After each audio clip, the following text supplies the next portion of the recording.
If you have any experience as a project manager, there's no need to say how having a project that seems to grow like a weed can make your life miserable. You risk saying goodbye to getting home at a decent time, to your profitability, to your good relationship with the client, and if things go really wrong, possibly even to your reputation.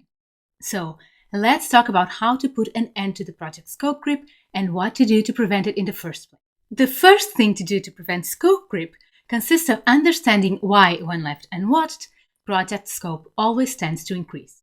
Always. Because unless we understand the likely sources, we cannot implement the steps necessary to put an end to them. So, before we can get into the concrete measures that we can take to prevent scope creep, first we must see the reasons why it happened. Now, I've had to deal with my fair share of creeping projects, and I have identified mainly 5 sources behind scope creep. Scope creep source number 1: different understandings regarding what was included in the scope of work.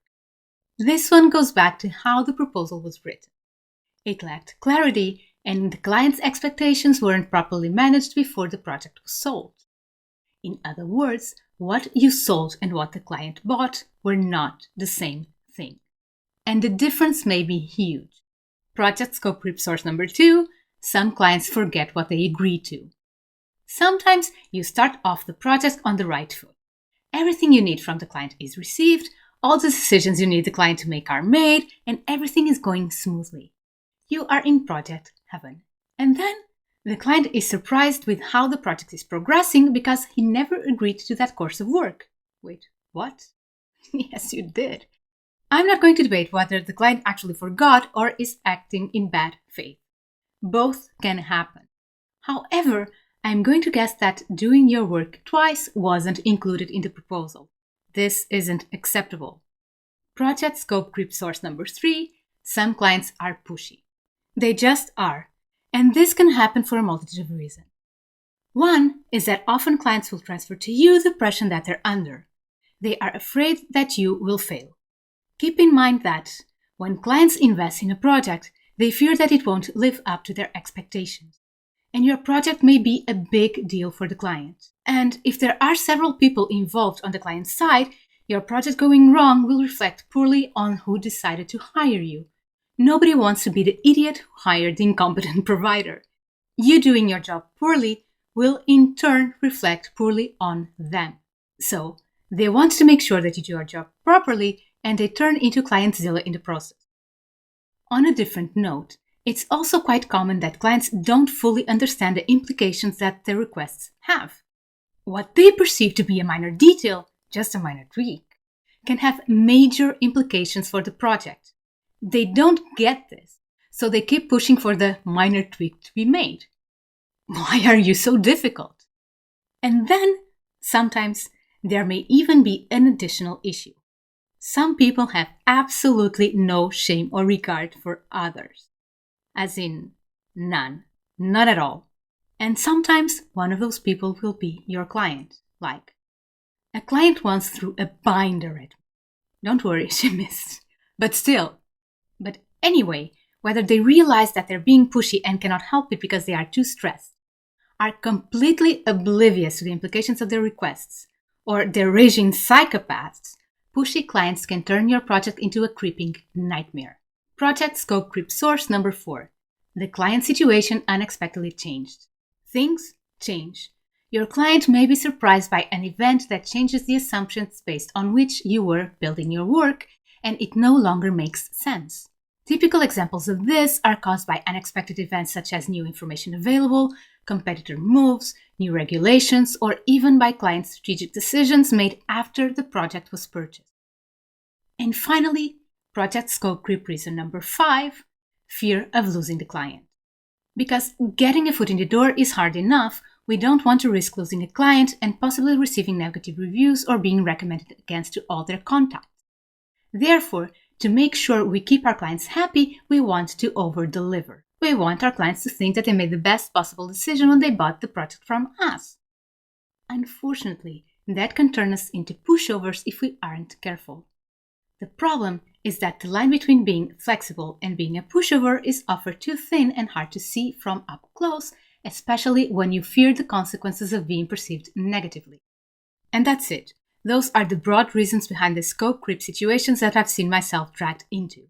So, now that we've seen the causes, let's see how to deal with them to stop project scope creep. How to prevent scope creep. 1. Dealing with different understandings regarding what was included in the scope of work. This one has no easy solution once the project is ongoing.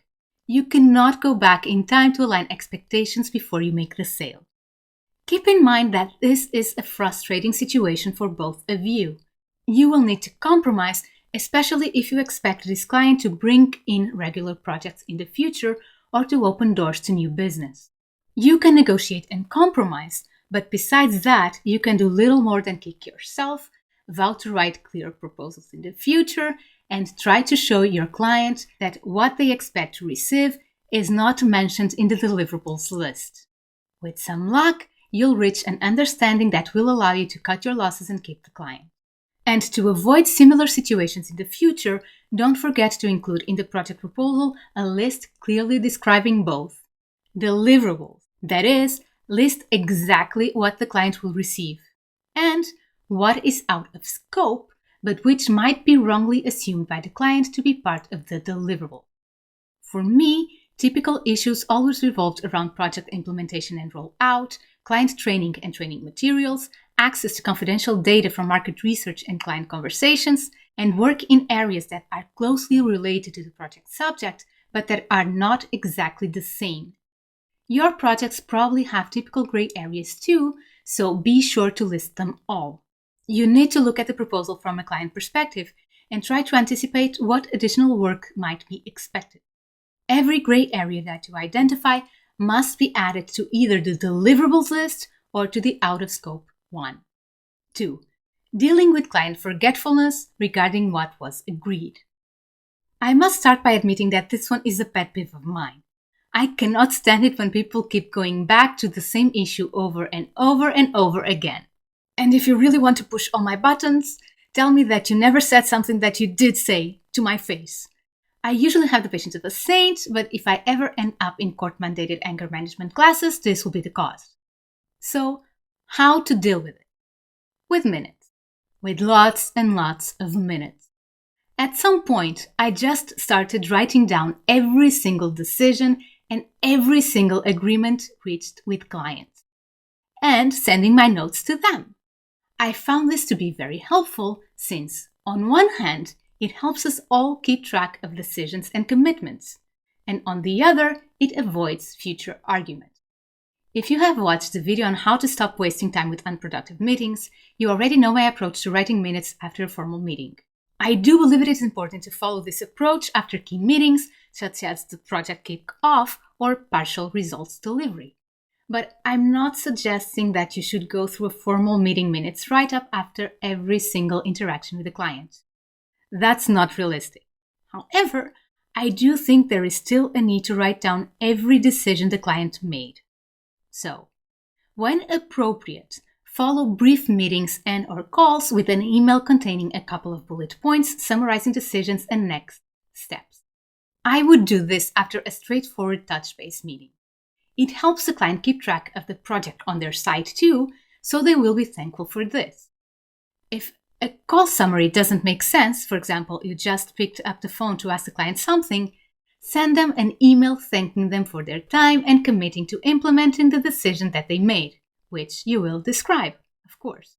However, if you talk to the client constantly because you're on their premises, for example, obviously this approach isn't feasible, so summarize decisions in a periodic status update.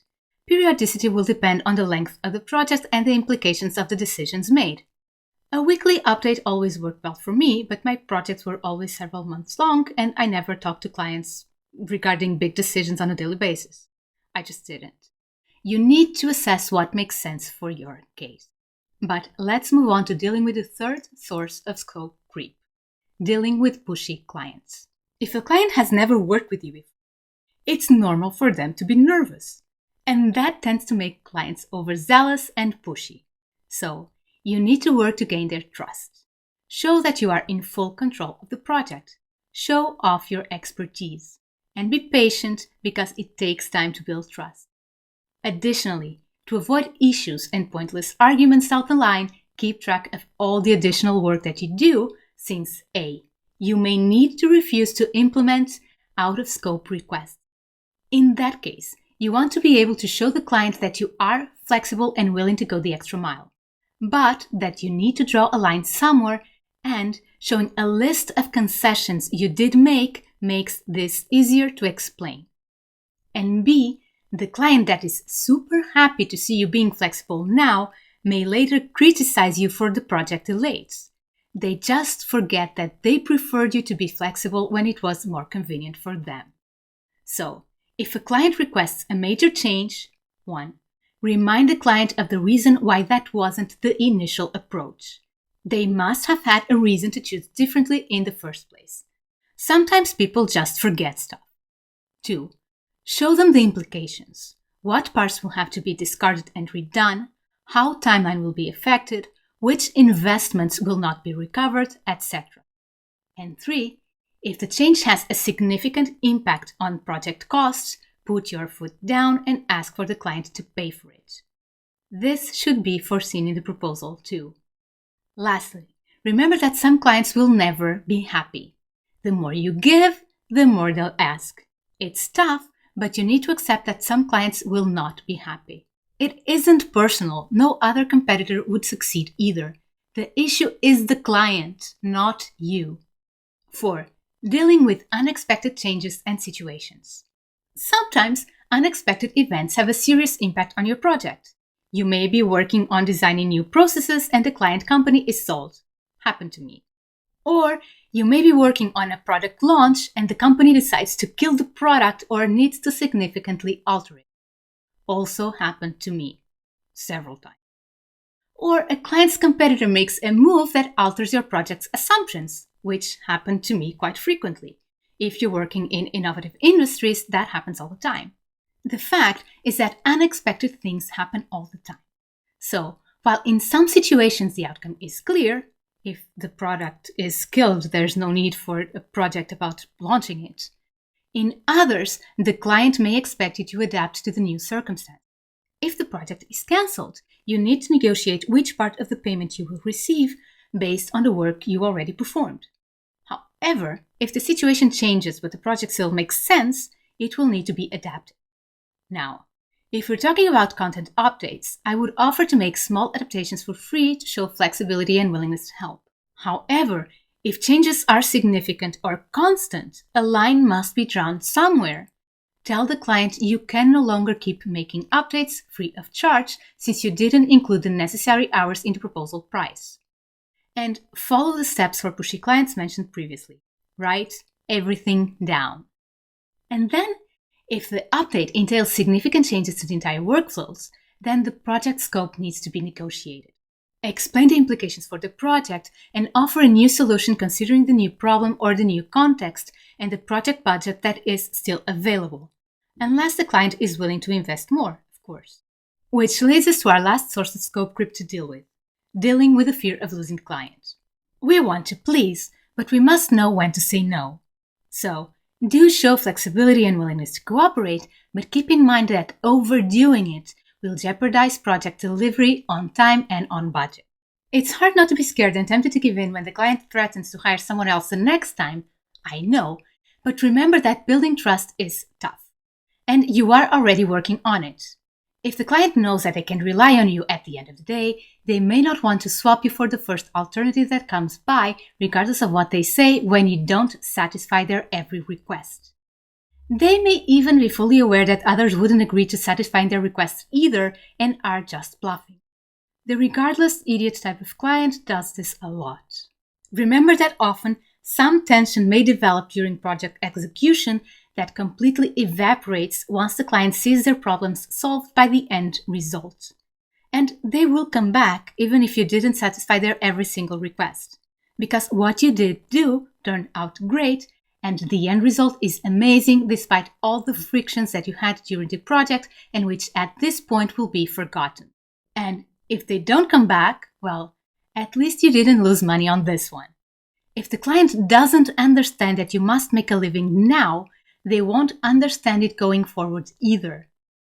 I hope my tips were useful, and let me know in the comments if you have additional ideas. I'm probably forgetting something, I'm sure, and your tips might help somebody else watching. Bye!